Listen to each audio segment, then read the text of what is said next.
Assalamualaikum warahmatullahi wabarakatuh. Biasanya, jika kita melakukan aktivitas jual beli, di mana kita akan memilih suatu barang di suatu tempat dan kita melakukan pembayaran, sehingga barang tersebut berpindah kepemilikan kepada kita. Contohnya, seperti kita pergi ke toko tas, di mana di sana sudah disediakan berbagai jenis, warna, dengan bahan tas yang berbeda. Kita tinggal memilih dan membayarnya di kasir, sehingga barang tersebut sudah menjadi milik kita. Ternyata, selain aktivitas jual beli tersebut, kita juga bisa memesan barang sesuai dengan keinginan kita, dengan warna, model, dan bahan yang kita inginkan. Dengan pembayaran tersebut dilakukan saat kita melakukan pemesanan di awal.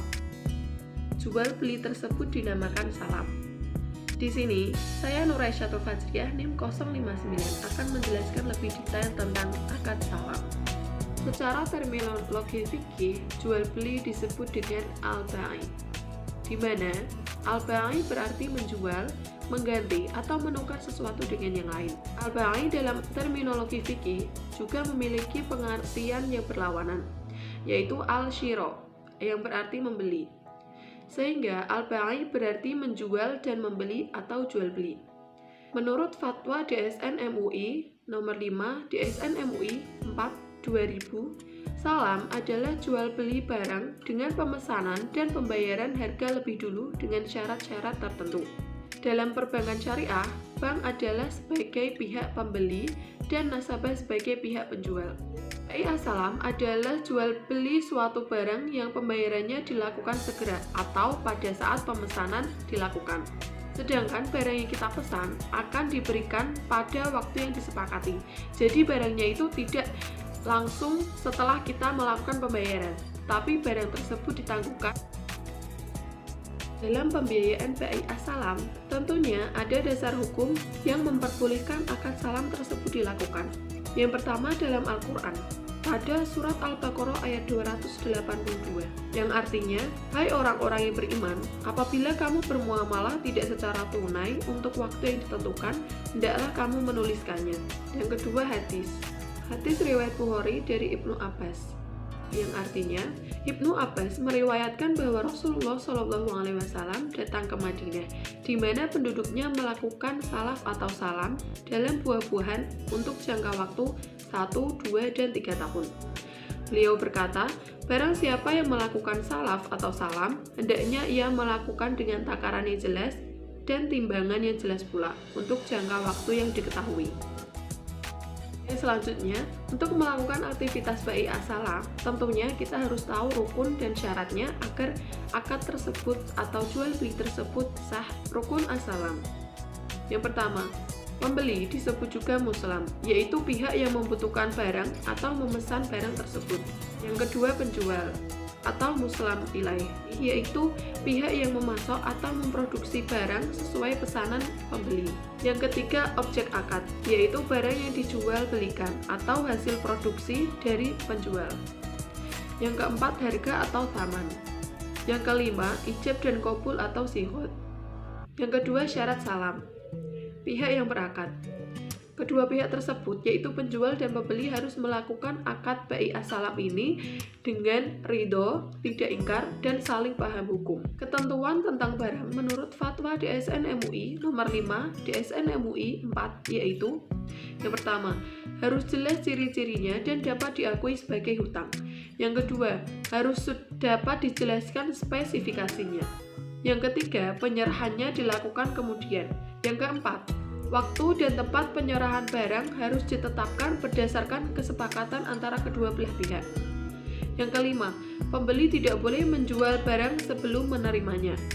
Yang keenam, tidak boleh menukar barang kecuali dengan barang sejenis sesuai dengan kesepakatan.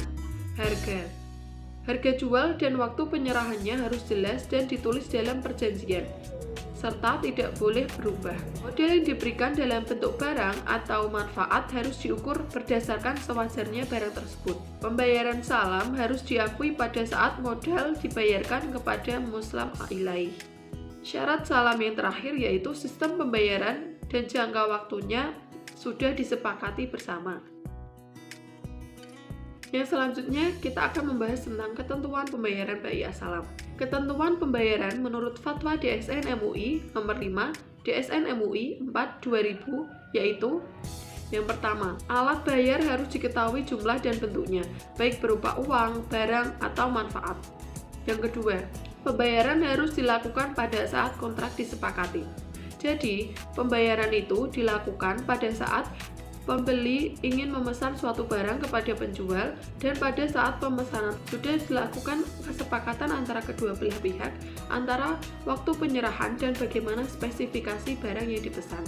Yang ketiga, barang tidak boleh dalam bentuk pembebasan hutang, di mana modal atau pembayaran atas barang yang dipesan sebaiknya dilakukan pada saat waktu pemesanan, agar pembayaran diberikan ke pembeli tidak dijadikan sebagai utang penjual. Pembayaran salam yang tidak boleh dalam bentuk pembebasan hutang ini dilakukan untuk mencegah adanya praktik riba melalui mekanisme salam. Akad BI Assalam ini sudah dilakukan pada zaman Rasulullah SAW, di mana aktivitas pembiayaan BI Assalam ini lebih mengedepankan rasa percaya dengan kuantitas dan kualitas yang tertera dalam akad. Hal ini dilakukan untuk menghindari perbuatan moral hazard, di mana perilaku moral hazard ini adalah perilaku-perilaku yang tidak bermoral, seperti adanya ketidakjujuran, ketidakpedulian, ketidaktahuan, dan ketidaktabahan hati. Aplikasi BI Assalam dalam perbankan syariah yaitu bank bertindak sebagai pembeli, sementara nasabah sebagai penjual.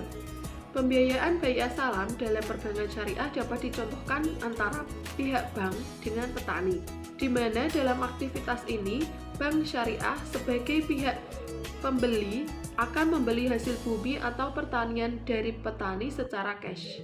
Pembelian ini dilakukan saat hasil bumi itu belum dipanen. Hal ini dilakukan karena petani membutuhkan dana untuk pembiayaan dalam usaha pertaniannya. Maka petani menawarkan kepada bank syariah untuk melakukan pembiayaan ini, dan bank syariah membeli hasil bumi petani dengan sistem salam. Pada saat hasil bumi tersebut sudah dipanen, maka hasil bumi tersebut diserahkan kepada bank sesuai dengan akad yang sudah disepakati saat jual beli salam dilakukan.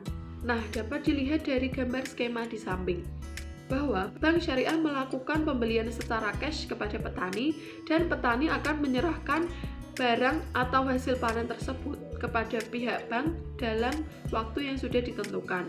Dalam pembiayaan BI Assalam dapat juga dilakukan salam paralel, di mana akad ini dapat dilakukan oleh dua pihak, di mana terdapat dua nasabah atau dua kesepakatan yang berbeda. Contohnya seperti pihak bank, petani, dan bulog. Pihak bank ini akan membayar secara cash kepada petani dalam pembelian hasil bumi yang dilakukan oleh petani seperti padi, jagung, dan yang lainnya. Tetapi saat barang atau hasil bumi tersebut sudah diberikan dari petani kepada bank dan pihak bank tidak berniat untuk menyimpan barang tersebut, maka dapat dilakukan akad salam selanjutnya kepada nasabah kedua, contohnya bulog.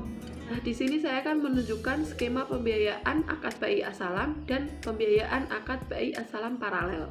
Dalam skema pembiayaan akad BI Assalam dapat dilihat bahwa terdapat dua pihak, yaitu penjual dan pembeli, di mana pembeli tersebut melakukan negosiasi dan akad salam kepada penjual atas barang yang diinginkan. Selanjutnya, jika akad sudah disepakati, maka pembeli akan membayar secara cash atau bayar di muka kepada penjual untuk pembuatan barang yang sesuai dengan pesanan. Selanjutnya, penjual tersebut memproduksi barang yang dipesan dan akan menyerahkan kepada pembeli pada waktu yang sudah disepakati antara kedua belah pihak.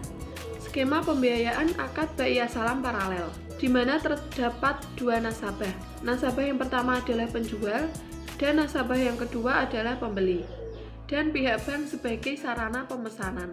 Dalam skema di samping, dapat kita lihat bahwa pihak bank dan nasabah kedua atau pembeli melakukan kesepakatan akad assalam, di mana pembeli tersebut memesan barang lewat pihak bank dan pihak bank akan memesankan barang tersebut ke penjual dengan spesifikasi sesuai dengan ketentuan atau keinginan dari pembeli. Selanjutnya, pihak bank akan memesankan barang yang diinginkan pembeli kepada penjual dengan melakukan akad salam dan melakukan pembayarannya. Selanjutnya, penjual akan mengirimkan dokumen kepada pihak bank setelah barang tersebut siap diambil. Nah, dari pihak bank itu akan memerintahkan penjual untuk langsung memberikan barang tersebut kepada nasabah yang kedua atau pembeli. Selanjutnya, barang tersebut dikirimkan kepada pembeli. Jika pembeli telah menerima barang tersebut dari penjual, maka pembeli melakukan pembayaran langsung kepada pihak bank atas pemesanan barang yang sudah diterimanya. Contoh kasus pembiayaan akad bai salam. Dalam kasus ini, saya mencontohkan adanya pembiayaan akad bai salam antara petani mangga dengan pihak bank syariah, di mana petani mangga ini melakukan atau menawarkan skema pembiayaan akad bai salam ini kepada pihak bank agar petani tersebut menerima modal dari pihak bank untuk mendukung petani dalam memanen mangga tersebut. Nah, dapat dilihat skema di samping tentang contoh pembiayaan bai salam antara petani jual mangga dan pihak bank. Petani mangga menawarkan pembiayaan akad bai salam kepada pihak bank. Selanjutnya, pihak bank menyetujui adanya akad salam tersebut dan melakukan pembayaran secara tunai kepada petani. Pihak bank ini membeli mangga kepada petani itu sebanyak 15 ton dengan setiap tonnya itu dihargai 50.000 dan akad ini berlangsung selama 1 tahun mendatang. Jadi, pihak bank dan petani itu melakukan kesepakatan pada tahun ini, sedangkan barang yang dipesan atau mangga tersebut akan diberikan dari petani ke pihak bank itu 1 tahun setelah. Pihak bank tersebut akan membayar pesanan. Selanjutnya, setelah pihak bank dan penjual melakukan kesepakatan dan sudah melakukan pembayaran, pihak bank ini akan menjual kembali mangga yang sudah dipesan kepada petani kepada pemborong mangga dengan harga yang berbeda atau dengan harga di mana bank syariah tersebut sudah mendapat keuntungan dari penjualan tersebut. Pihak bank syariah menjual mangga tersebut kepada pemborong dengan harga 55.000. Akad salam ini untuk 1 tahun mendatang. Selanjutnya, pihak pemborong akan melakukan pembayaran kepada pihak bank atas pembelian mangga. Selanjutnya, setelah 1 tahun berlalu, itu kan mangga tersebut sudah dipanen dan sudah siap dikirimkan kepada pihak bank. Jadi, petani mangga mengirimkan mangga kepada pihak bank sesuai dengan kuantitas atau jumlah yang sudah disepakati. Selanjutnya, pihak bank sudah menerima mangga tersebut dan selanjutnya pihak bank akan mengirimkan mangga yang sudah diterimanya itu untuk diserahkan kepada pemborong mangga. Selanjutnya, setelah pemborong mangga tersebut menerima barang atau mangga tersebut, pemborong menjual mangga dengan harga beda atau dijual dengan per kilo, di mana pemborong tersebut sudah mendapatkan keuntungan dari penjualan mangga tersebut.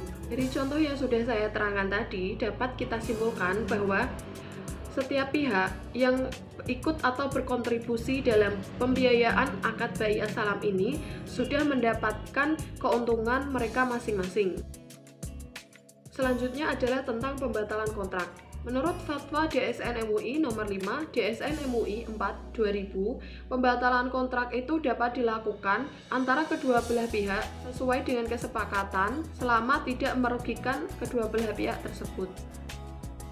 Dalam pembiayaan akad bai salam ini tentunya ada etika-etika yang harus dilakukan.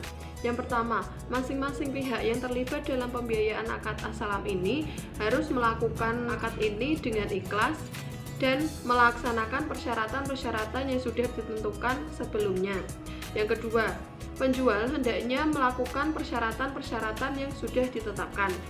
Yang ketiga, jika barang tersebut sudah sampai kepada pembeli, pembeli tidak boleh menolak barang tersebut dengan berbagai alasan. Yang keempat, jika barang sudah jadi dan sudah diterima oleh pembeli, tetapi barang tersebut tidak sesuai dengan spesifikasi yang diminta oleh pembeli, maka pembeli dapat menyampaikannya kepada penjual dan penjual dapat mengganti atau memperbaiki sesuai dengan kesepakatan bersama. Sekian yang dapat saya sampaikan. Apabila ada kesalahan, saya mohon maaf.